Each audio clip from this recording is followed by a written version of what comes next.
What's up, guys? I'm back here with another video here today, and today we are going to be talking about something a little bit different. Something that I haven't done on this channel in a while. But we're going to be talking about the flopping problem in the NBA today. And we're going to have some 2K background gameplay while we are going. So let's get straight into it. This guy is the MVP, Shai Gilgeous-Alexander. Some call him the greatest player in the world, others calls him a flopper, a bum, and a fake MVP. So the question is, which is it? Because he is now a two-time MVP and an NBA champion and potential to make it a two-time champion this year. But if we really go deep into this, is this guy really just a player who has flopped his way to an MVP twice? Or is he really that guy? Well, it's more complicated than this, as most things are. Because if Shai was the only player in the league who flopped and fell onto the free throw line, there would be a rule made to target him, and everyone would hate him and only him. But we've heard this story before, many times. I mean, for the last 2 decades, more. Everyone has called LeBron James a flopper. They've called him the guy who flops his way to the free throw line, but he is arguably the best of all time, and in my opinion, the greatest of all time, if you ask me. But the question is being called a flopper and an unethical hooper just a part of the scrutiny many players get today? Is that how the game has evolved? Well, let's look at some other players in this generation who've been torn apart by the media for flopping and unethical hooping. Let's go back to LeBron James, who over his career has been torn apart by the media for many flopping attempts. However, LeBron is a 4-time champion, and he's arguably the greatest player to touch a basketball in all of our lives. LeBron, yes, may be one of the league's more notorious floppers, but if you have more than about 7 IQ points, you understand that LeBron James does not need free throws to average 24 to 27 points per game, and free throws only heighten his repertoire. I feel it's important that we understand this because now we know that great players are good at adapting and adding free throws to and getting to the free throw line to the repertoire to heighten their game. But okay, let's look at another. Let's take Chris Paul. He's an interesting product of a basketball player. I mean, he is the nickname Point God for a reason. In his prime, he was electric on the court, and now he's respected as one of the guards that was so good at assisting others and was amazing at it. We've all seen the Chris Paul and Blake Griffin lobs back in Lob City.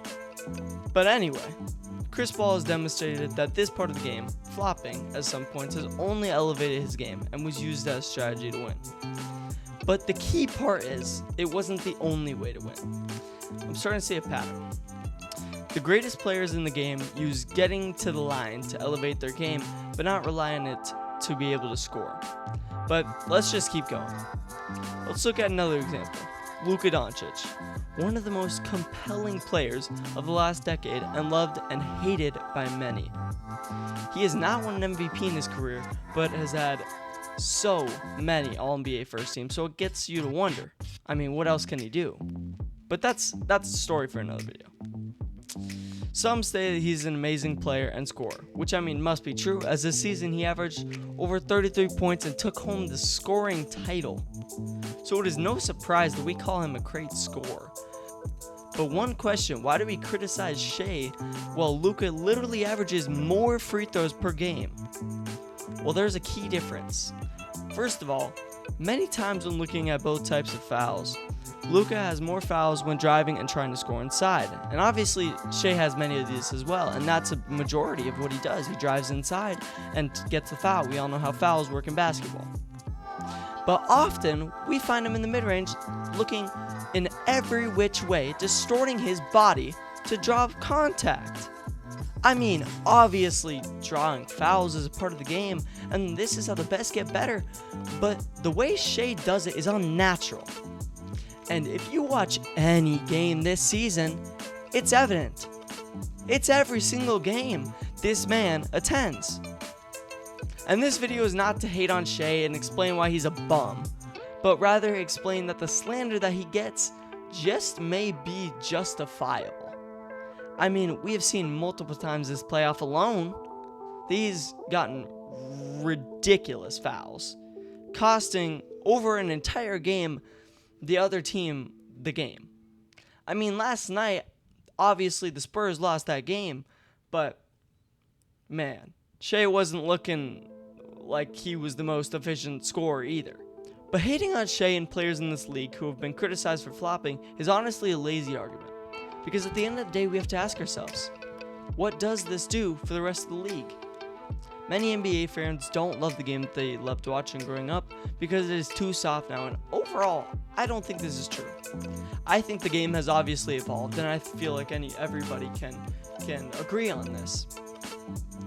But there is definitely a difference between how players draw fouls in today's game compared to 20 years ago. But the argument that the league is soft is lazy. Although the league has perhaps changed, the NBA product has at least stayed in the same in terms of enjoyment to watch. And honestly, it is evident that we say that every player today passes what it was 20 years ago in terms of skill. The skills of every player is insane in today's game.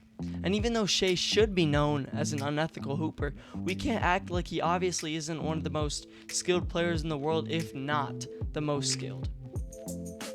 We can't act like he's a terrible player and is horrible at the game of basketball.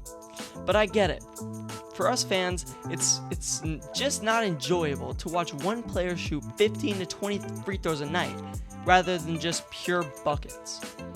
But perhaps another reason why Shea gets so much hate throughout the basketball community is his off-court nonchalantness. It's simply annoying. His entire persona is being nonchalant and not care that he's getting paid $70 million every year to play basketball.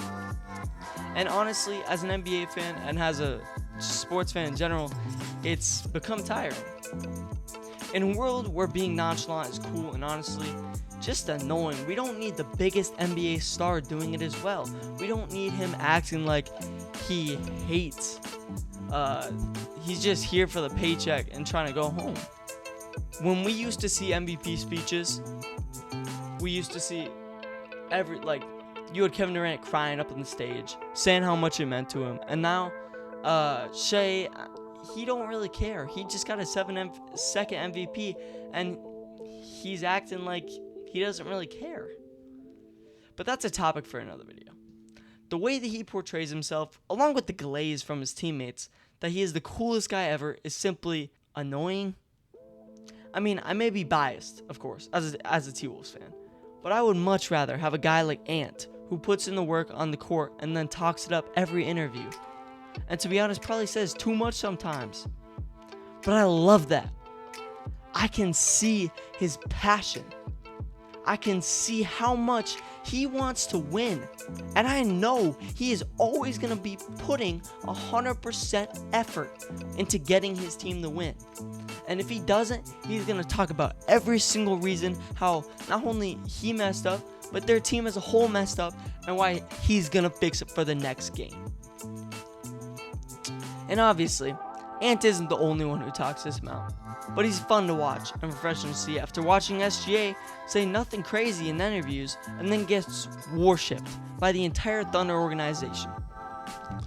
And honestly, I don't know if it's just me, maybe I'm just old, but I don't think that it's something that I want to watch.